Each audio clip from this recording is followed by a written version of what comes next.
معكم في 2016. الله أكبر. شهداء أشرف على بلدة حجة. الله أكبر. الله أكبر. مسلم في 2016 أحد الشهداء في القصف بالميق على مدينة حجة. الله أكبر. الله أكبر.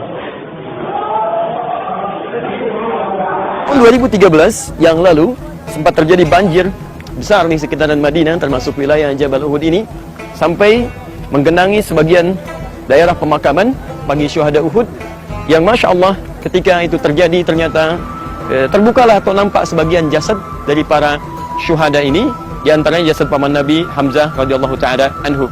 Dan gubernur Madinah pada saat itu mengundang para ulama untuk meminta fatwa bagaimana tentang posisi jasad ini yang telah bergeser dari tempatnya. Apakah dikembalikan ke tempat semula atau tetap di tempat bergesernya.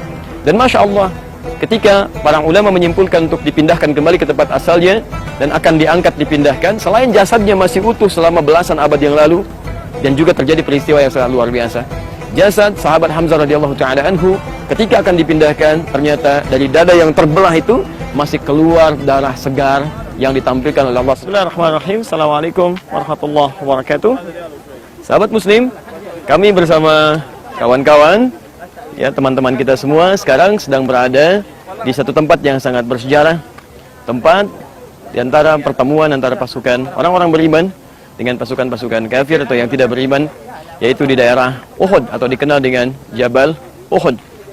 Seperti kita ketahui bahwa Nabi SAW dengan 1000 pasukan yang beliau siapkan, yang kemudian 300 orang dengan provokator Abdullah bin Ubay bin Salul yang memprovokasi mereka untuk meninggalkan pasukan Nabi sehingga menjadi desersi pada saat itu, dan tersisa tinggal 700 pasukan saja. Maka Nabi SAW dalam peperangan melawan 10.000 pasukan kafir ini membagi sebagian pasukan untuk berada di Jabal Rumat.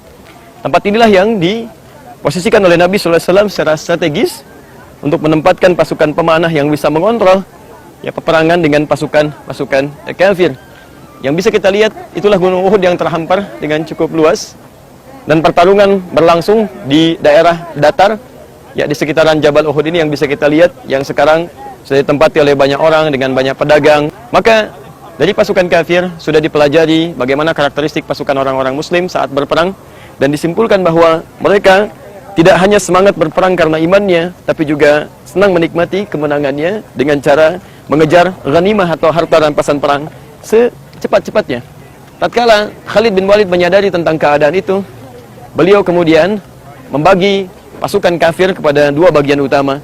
Pasukan kecil yang mengatasi pasukan-pasukan Nabi SAW untuk memancing mereka turun, maka turunlah mereka mengejar ghanimah atau harta rampasan perang. Sementara Khalid bin Walid memimpin pasukan besar untuk berbelok arah ke arah petunjuk yang saya tunjukkan ini. Dia berbelok kemudian naik ke atas dan menguasai tempat yang telah ditinggalkan tadi. Maka dihujanilah pasukan muslim dengan panah-panah yang luar biasa, sampai Rasulullah SAW juga terjatuh dalam peperangannya. Kemudian sebagian dari gigi beliau retak, dan bahkan diisukan beliau meninggal dunia pada saat itu.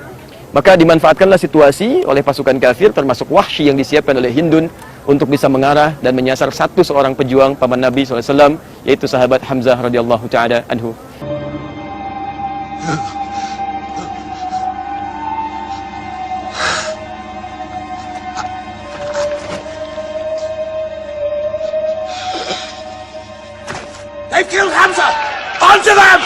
Maka wafatlah beliau. Kemudian secara singkat karena punya dendam luar biasa, lalu dibelahlah dadanya, diambil hatinya, lantas dikunyahlah pada saat itu.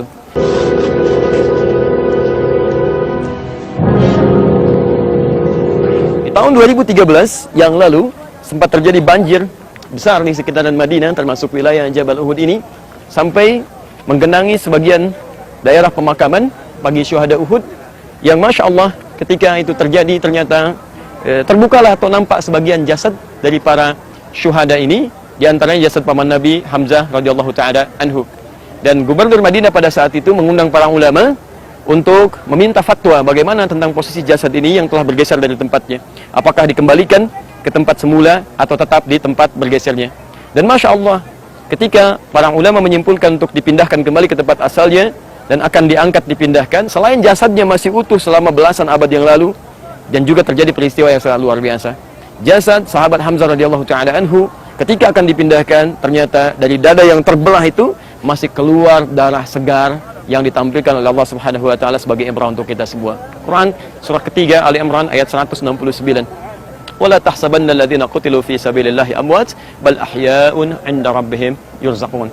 Jangan Anda kira bahwa setiap yang wafat di jalan Allah wafat begitu saja, tapi Allah akan hidupkan kembali mereka di alam kuburnya dengan suasana yang lebih indah, dengan limpahan nikmat yang lebih berkah. Inilah Uhud dengan segala gambaran peristiwanya.